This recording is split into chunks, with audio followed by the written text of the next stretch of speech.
सुनो सुनो, तुम खबरी भाभी को जानती हो?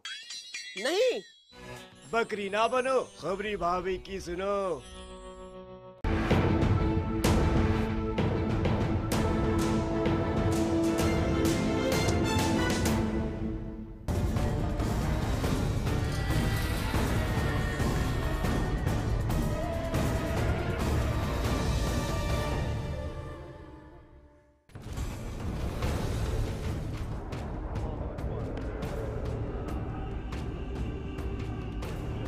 आग की बारिश।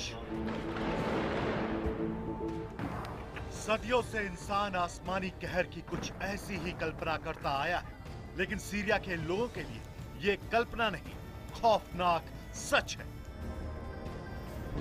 यूं तो यहां आसमान से रोज बरसते हैं बम। अमेरिका और रूस दोनों ही सुपर पावर्स लगातार दिन रात बेहिसाब बम बरसा रहे हैं, लेकिन निष्पक्ष अंतर्राष्ट्रीय संस्थाओं का मानना है कि बगदादी के राक्षसी आतंक से छुटकारा दिलाने के नाम पर सीरिया और इराक दोनों ही जगह सुपर ताकतें इस्तेमाल कर रही हैं राक्षस बम। ऐसे बम जो परमाणु बम तो नहीं है, लेकिन उनकी संहारक ताकत अमानवीयता के मामले में कम भी नहीं है।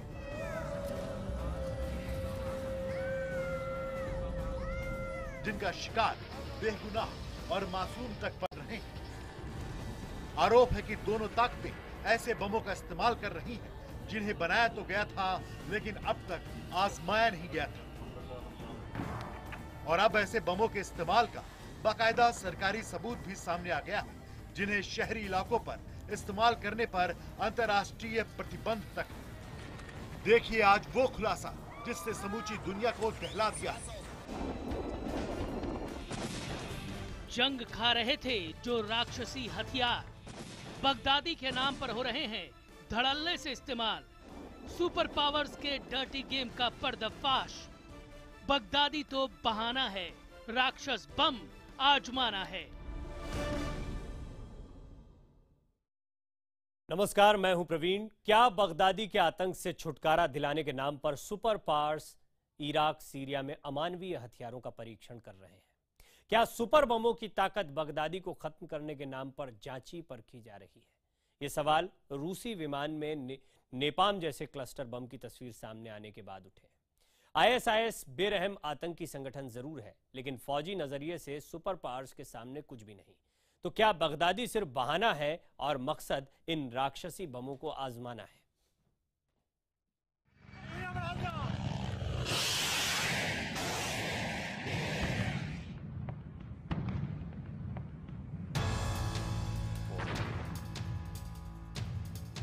अठारह अप्रैल 2016 इस दिन को दुनिया याद रखेगी। इस दिन परमाणु बम से लैस दुनिया की सबसे बड़ी फौजी ताकत ने आतंकियों के एक ठग गिरोह के खात्मे के लिए अपने सबसे ताकतवर बम वर्षक का इस्तेमाल किया। आईएसआईएस की इराकी राजधानी मोसूल से 35 मील दूर कस्बे कायरा विशालकाय B-52 बम वर्षकों ने गाइडेड बमों का इस्तेमाल कर हथियारों की फैक्ट्री नष्ट कर दी।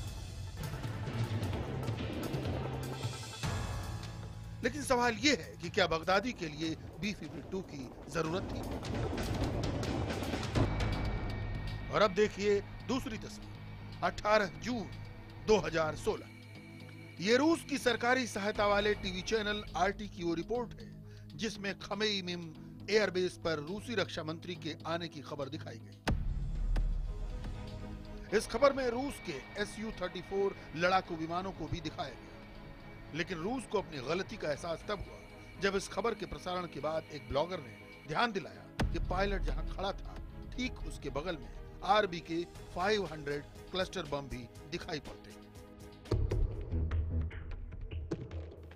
सरकारी सहायता वाले चैनल की रिपोर्ट में क्लस्टर बम दिखने पर सोशल मीडिया पर हंगामा हो गया। जानकारों ने रूसियों पर नागरिक इलाकों में आग की बारिश करने वाले क्लस्टर बमों के इस्तेमाल का आरोप लगाया।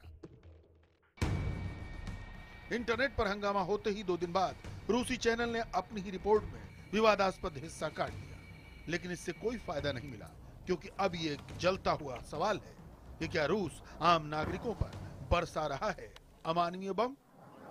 हालांकि रूस ने ऐसे सभी आरोपों से इनकार किया है। आइए आपको बताते हैं कि दरअसल विवाद की वजह है क्या।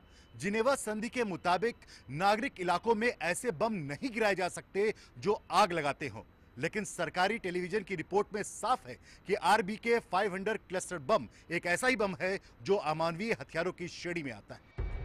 सीरिया के नागरिक इलाकों में होने वाली बमबारी के ऐसे बहुत से वीडियो सामने आ चुके हैं जिनमें आसमान से होती हुई अग्निवर्षा साफ देखी जा सकती है।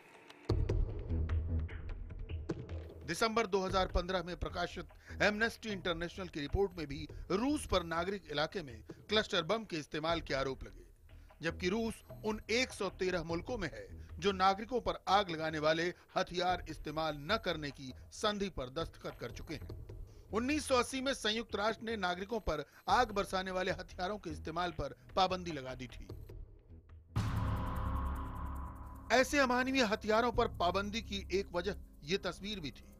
1972 में वियतनाम युद्ध के दौरान नेपाम बेबी नाम से मशहूर होने वाली किम फुक नाम की बच्ची के सारे कपड़े नेपाम बम से बरसने वाली आग से जल गए थे। इस तस्वीर ने दुनिया को दहला दिया था। 40 साल बाद भी किम के जख्म पूरी तरह नहीं भरे हैं। ठीक नेपाम बम की तरह ही अग्निवर्षा करता है रूसी क्लस्टर बम RBK 500, जिसमें मेटल पाउडर यानी धातुओं से बने थर्माइट का इस्तेमाल किया जाता है। थर्माइट इंसान का बनाया सबसे ज्यादा दहकने वाला अंगारा है। यह जहां भी गिरता है आग लगा देता है, जिसकी लपटों को आसानी से बुझाया भी नहीं जा सकता। RBK 500 बम जब शोला बनकर गिरता है तो ये नहीं देखता कि उसकी लपटें किसे जला रही हैं। लेकिन क्या ये बताने की जरूरत है कि इसका शिकार गेहूं में खून बन चुके सीरिया के आम लोग बन रहे हैं। RBK 500 क्लस्टर बम आग बनकर बरसता है। नागरिक इलाकों में यह भारी तबाही ला सकता है, लेकिन यह अकेला अमानवीय और राक्षसी हथियार नहीं है।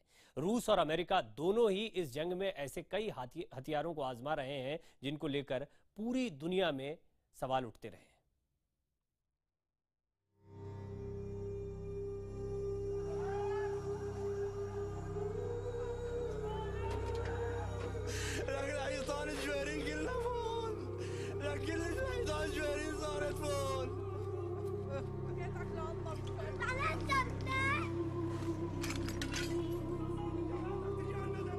ये बदहवास सा शहर है। दिन हो या रात, अचानक इस शहर का आसमान इंजन से सुर्ख आग फेंकते लड़ाकू विमानों से लाल हो जाता है।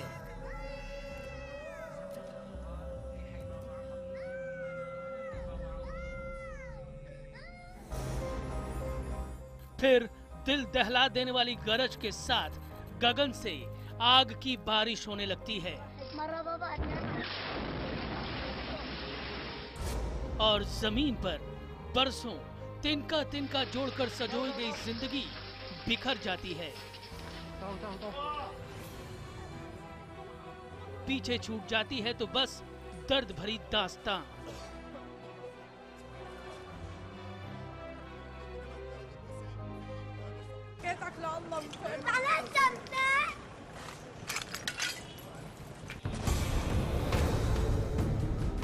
पश्चिमी ताकतों का आरोप है कि राष्ट्रपति असद की सेना सीरिया में अमानवीय बमों का इस्तेमाल कर रही है, तो रूसी खास हथियारों को पहली बार मैदान जंग में परख रहे हैं। रूसी चैनल की जिस रिपोर्ट में क्लस्टर बम नजर आया वो सुखोई 34 विमान में लगा था, जो खुद भी पहली बार जंग में उतरा है। हालांकि 8 साल से रूसी सेना के पास है। सुखोई 35S फ्लैंकर और सुखोई 30SM फ्लैंकर जैसे विमान भी पहली बार जंग का मुंह देख रहे हैं। साधारण क्लस्टर बमों के भी नागरिक इलाकों में इस्तेमाल पर पाबंदी है। रूसी क्लस्टर बमों के बीच से मुख्य रॉड गुजरती है, जिसके दोनों तरफ 8-8 किलो के करीब 15 बम बांधे जाते हैं। इन बमों में थर्माइट भी भरे जा सकते हैं और खास किस्म के बारूद भी, जो विमान से छोड़े जाने के बाद बड़े इलाके में बिखर कर तबाही मचा देते हैं। Если цель не попала в поле зрения вот этого координатора, он просто самоликвидируется, не поражая ничего. क्लस्टर बम ही नहीं, रूस सीरिया में जारी इस घमासान में जमीन से हवा में मार करने वाली S-400 SA-21 मिसाइल और बक M2E मिसाइलों का भी जंग में पहली बार इस्तेमाल कर रहा है। अमेरिका और मानवाधिकार संगठनों का आरोप है कि रूसी डम ग्रेविटी बमों का भी इस्तेमाल कर रहे हैं, जो दागे जाने के बाद कहीं भी गिर जाते हैं। नीचे स्कूल हो या अस्पताल, कोई भी उनका निशाना बन सकता है। लेकिन हथियारों के आजमाने और परखने में अमेरिकी भी पीछे नहीं है। अमेरिकियों ने बगदादी के खिलाफ वियतनाम युद्ध के OV-10 ब्रोंकोस का भी इस्तेमाल किया है, ताकि कम खर्चे पर ज्यादा से ज्यादा बम गिराए जा सके। माना जा रहा है कि आम अपराधी की तरह छुपते फिर रहे आतंकी सरगना बगदादी को मारने के लिए B-52 विमानों का इस्तेमाल भी इसीलिए हो रहा है। इरादा शहरी इलाकों के नए तरह के युद्ध में B-52 को जांच परख कर इससे बेहतर बम वर्षक बनाने का है।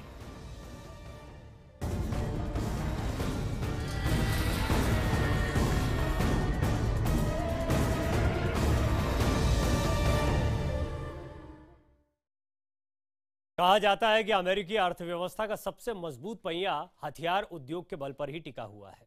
लिहाजा अगर रूस पर सीरिया में अमानवीय हथियारों के इस्तेमाल का आरोप लग रहा है, तो अमेरिका पर भी रूस समर्थक मीडिया ऐसे ही आरोप लगाता है। देखते हैं कौन कौन से वो बम हैं जिनसे लैस होकर अंकल सैम ने बगदादी के खिलाफ मोर्चा खोला हुआ है।